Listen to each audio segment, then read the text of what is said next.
क्या शिक्षा देती है। हमने आपको प्रारंभ में कहा, रामायण का आश्रय जब आप लेंगे तो आपको यही शिक्षा मिलती है कि ये वह दिव्य भारत भूमि है जहां का एक सड़ा हुआ मांस खाने वाला गीध जटायु भी मन में यह भावना रखता है कि मेरे जीवित रहते हुए यहाँ के नारी की मर्यादा का, यहाँ के नारी के शील का हरण मैं नहीं होने दूंगा। अच्छा, ये सिखाएगा कौन? ये राम जी का चरित्र सिखाएगा। ये स्वेच्छाचार पूर्वक वाली आपकी जो शिक्षा है, जो आपको इंद्रिय लोलुपता की ओर अग्रसर कर रही है, उससे कुछ नहीं प्राप्त होगा। आप यदि अपने स्वरूप को जानना चाहते हैं तो आपको इन दिव्य आध्यात्मिक ग्रंथों का आश्रय ग्रहण करना ही पड़ेगा।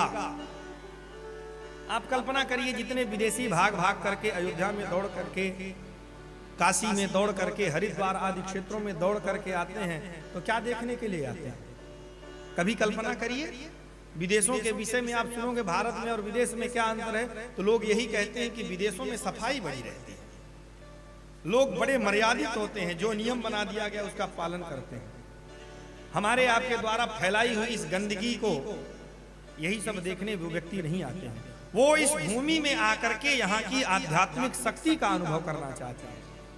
वे यहाँ आकर के जानना चाहते हैं कि रामायण क्या कह रही है, गीता क्या कह रही है, यहाँ के उपनिषद क्या कह रहे हैं। और बड़े अभागे हम और आप यह सब छोड़ करके यह दिव्य भूमि जो हमें देना चाह रही है उसे नहीं प्राप्त करना चाहते, और पाश्चात्य संस्कृति की ओर अपने आप को समर्पित करके अपने को खपा रहे हैं और नष्ट करते चले जा रहे हैं। इतनी ही नहीं, बड़े कष्ट की बात यह भी है कि जिन्हें हम अपना आदर्श मानते हैं, इसमें बाहुल्य बहुत अधिक है।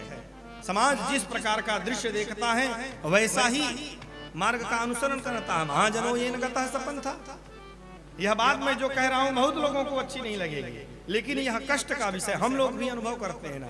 मान लीजिए हम हैं, हमें भी ये चिंता है कि भाई हम भी अपने आसपास में अपने जैसे लोगों के बीच में बैठे, तो जब हम बैठे तो हमारी ये भावना है कि हमसे अधिक अच्छे विचार वाले हों, अध्यात्म की ओर हमें प्रेरित करने वाले हों। भाई जो बड़े बूढ़े हैं उनका हम आश्रय ले रहे हैं, लेकिन काल की गति को यदि समझें और सत्यता के आश्रय में यदि हम बात कहें तो यह बात निश्चित है। यह बात तो समझिए कि कौन कब जाएगा यह कोई नहीं बता सकता, लेकिन आशावादी होकर के हमें ये पता है कि गोविंद जी हमसे उम्र में ज्यादा है तो पहले जाएंगे, हम बाद में जाएंगे, हमारे पास टाइम ज्यादा है, अथवा जो भी है व्यक्ति। तो हमारा संरक्षण किन के बीच में होने वाला है? और जब अपनी उम्र वालों में मैं देखता हूं तो गिनती में बहुत कम लोग मिलते हैं। ये हमारे मन का कष्ट है कि मैं जिस समाज में रहूं तो हमारी आध्यात्मिक गति का वो उत्कर्ष करने वाले हैं। आप लोग भी इसी भाव में दौड़ करके आते हैं और आप लोग भी देखते हैं कि बाबा जी बढ़िया गाड़ी में चल रहे हैं तो यही जीवन का सबसे बढ़िया आनंद, और जाते हैं। भारत की भूमि केवल भगवत प्राप्ति के लिए है, इस बात को आप लोग मस्तिष्क में बैठाएं।